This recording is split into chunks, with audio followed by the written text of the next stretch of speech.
प्यारे बच्चों, आज हम पढ़ने वाले हैं प्रश्नावली 8 के बी के भाग नंबर 2 के अंतर्गत क्वेश्चन नंबर 6 से लगा के जितने भी क्वेश्चन इस टॉपिक में इस प्रश्नावली में शेष बचे थे वो सभी क्वेश्चन आज हम भाग नंबर 2 के अंतर्गत सभी क्वेश्चनों को पूरा करने वाले हैं। तो बने रहिएगा प्यारे बच्चों वीडियो के अंत तक। तो जरूर आपको, लेकिन हम आपसे वादा करते हैं कि यदि आप वीडियो को पूरा देखते हैं तो आपको इस वीडियो में बताए गए सारे क्वेश्चन बेहतरीन तरीके से, शानदार तरीके से और लाजवाब तरीके से समझ में आने वाले। आपने यदि वीडियो को लाइक नहीं किया है तो लाइक कर दीजिए और शेयर कर दीजिए अपने मित्र फैमिली के साथ। और कमेंट में लास्ट में बिल्कुल बताना मत भूलिएगा कि आपको ये वीडियो कैसा लगा। आज की क्लास का ये सबसे प्रथम क्वेश्चन है जिसमें कह रहा है कि थीटा बराबर यदि आपको 45 दिया है तो हमको सिद्ध करना है 2 sin theta into cos theta बराबर में sin 2 थीटा बराबर होगा या नहीं। तो चलते हैं हम left hand side and right hand side, left hand side बराबर राइट हैंड साइड, दोनों पक्षों को लेते हैं यानी दायां पक्ष और बायां पक्ष। तो 2 sin theta into cos theta बराबर में sin 2 थीटा। थीटा के स्थान पर क्या है प्यारे बच्चों? 45 अंश। ओके, अच्छी बात है। 45 अंश इंटू कॉस 45 अंश। क्यों? क्योंकि थीटा की जगह 45 है। साइन 2 गुणे में 45 अंश। ठीक है, चूंकि आप जानते हैं कि साइन 45 का मान क्या होता है? 1 बटे में अंडर रूट 2। चूंकि आप जानते हैं कॉस 45 का मान क्या होता है? 1 बटे अंडर रूट 2 बराबर में साइन 45 दुनाई 90, 45 दुनाई 90, इसका गुणा इसका अंडर रूट 2 का गुणा अंडर रूट 2 में, तो क्या हो जाएगा 2, और 2 का गुणा 1 में तो 2 और गुणा 1 में तो कितना 2। ठीक है, साइन 90 का मान क्या होता है? 1 होता है। इससे इसको काटिए तो 1।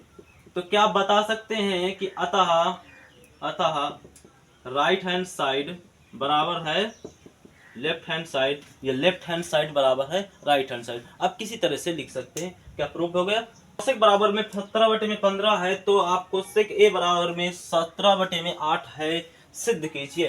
तो चलते हैं, क्योंकि आप जानते हैं लाल बटे में, यानी कि लाल बटे में कक्का के हिसाब से क्या जानते हैं?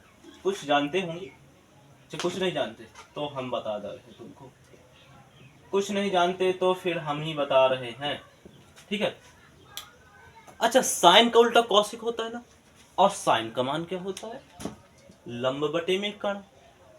साइन का मान लंब बटे में कर्ण और साइन का उल्टा कौशिक, तो कौशिक का मान भी तो उल्टा होगा साइन के, यानी कर्ण बटे में लंब। अब समकोण त्रिभुज बनाइए। कर्ण कितना है? 17, लंब कितना है? 15। पाइथागोरस प्रमेय लगाइए। गोरस, हम सोच रहे हैं कि आपको थोड़ा सा आसान हो, हार्ड ना हो, इसलिए थोड़ा सा हम शॉर्टकट चलते हैं। अभी पाइथागोरस प्रमेय नहीं लगा रहे। सेक के बराबर क्या दिया है? 17 बटे में 8। सेक का मतलब क्या होता है? कॉस का उल्टा, और कॉस क्या होता है? आधार बटे में कर्ण। कॉस का मान आधार बटे कर्ण होता है ना, तो कॉस का उल्टा सेक, तो कॉस का मान होता है आधार बटे में कर्ण, तो सेक का मान होगा कर्ण बटे में आधार, इन उल्टा हो गए। कर्ण कितना दिया है? 17, सेम टू सेम। आधार कितना दिया है? 8। आप ये बता सकते हैं सेक का जो कर्ण है वो कॉस के कर्ण के बराबर है। और यदि अब यहां इतना हुआ कि नहीं हुआ, अब लगाइए पाइथागोरस प्रमेय। अब यहीं पर छोड़ सकते हैं, सिद्ध हो गया। लेकिन अगर और ज्यादा डीपली में जाना है और ज्यादा विस्तार से समझना है तो फिर आगे चलिए। पाइथागोरस प्रमेय, कर्ण के स्क्वायर बराबर में लंब का स्क्वायर प्लस में आधार का स्क्वायर। कर्ण का स्क्वायर इससे लेते हैं तो 17 का स्क्वायर हो गया, लंब कितना है? 15 का स्क्वायर, आधार कुछ नहीं दिया, हम नहीं मानते, इसके अनुसार चल रहे हैं ना, इसके अनुसार थोड़ा चल रहे हैं तो आधार दिया होगा। हाँ, 17 का स्क्वायर 289 के हिसाब से होता है हमारे हिसाब से। एक बार कंफर्म कर लेते हैं। 7 7 49 हो जाएगा, 4 हो जाएगा, 7 4 11 हो जाता है, 7 हो जाता है, 1 हो जाता है, 9 हो जाता है, 8 हो जाता है, 289 हो जाता है, बराबर में 225 हो जाता है, प्लस में 1। ओके, इसका इधर करिए, माइनस कीजिए तो कितना आ जाएगा आपके पास? 64 आएगा। भाई 289 में 225 को माइनस करेंगे तो कितना आ जाएगा? 64। स्क्वायर को इधर पछाड़ कीजिए तो अंडर रूट में आ जाएगा, यानी कि ए, यानी कि 64 का अंडर रूट यानी कि 8 आ जाएगा ए। आधार कितना आ रहा है? 8 आ रहा है। अरे बोलो। तो इन दोनों भुजाओं के अनुसार आधार इतना आ रहा है और इसका आधार ये है। तो क्या हम बता सकते हैं, अर्थात सेक ए बराबर, अगर आपका 17/8 है तो कौशिक बराबर 17/15 होगा। जैसे आपने सिद्ध कर दिया तो आप लिख सकते हैं कि भैया देखो, सेक का जो आधार है वो कौस के आधार के बराबर है और सेक का कर्ण, या फिर कह सकते हैं कि इन तीनों भुजाओं का संबंध एक दूसरे से है, अतः हम कह सकते हैं कि सेक का आधार बराबर है कौस के आधार के। है कि नहीं है, आपने देखा भी था। इस कारण से इन दोनों का मान एक ही हो सकता है या होगा पाइथागोरस प्रमेय के कारण। ये पाइथागोरस प्रमेय से 30 प्लस में sin 60 इंटू साइन 30 बराबर हल करना। दूसरे नंबर में है cos 60 इंटू cos 30 प्लस में sin 60 इंटू साइन 30 का हल करना है। cos 60 का मान क्या होता है, sin 30 के बराबर होता है। sin 30 का मान क्या होता है, 1/2 इंटू cos 30 का मान होता है sin 60 के अंश के बराबर। तो sin 60 का मान होता है √3/2, तो यानी cos 30 अंश का मान भी √3/2 होगा। माइनस sin 60 का मान होता है √3/2 होता है, √3/2 होता है, इंटू sin 30 अंश का मान होता है 1/2। √3 का गुणा 1 में कराएंगे तो √3 होगा, 2 का गुणा 2 में कराएंगे तो 4 होगा, माइनस √3 का गुणा 1 में कराएंगे तो √3 होगा, 2 का गुणा 2 में कराएंगे 4। इन दोनों को काट सकते हैं क्योंकि ये बेचारे दोनों माइनस का ये प्लस का, अर्थात 0 आ जाएगा। इधर चलते हैं। cos 60 का मान क्या होता है, cos 60 का मान होता है sin 30 अंश के बराबर होता है, यानी कि 1/2 होता है। cos 30 अंश का मान क्या होता है, cos 30 अंश का मान होता है sin 60 अंश के बराबर √3/2। अच्छा, ये दोनों बराबर है क्या?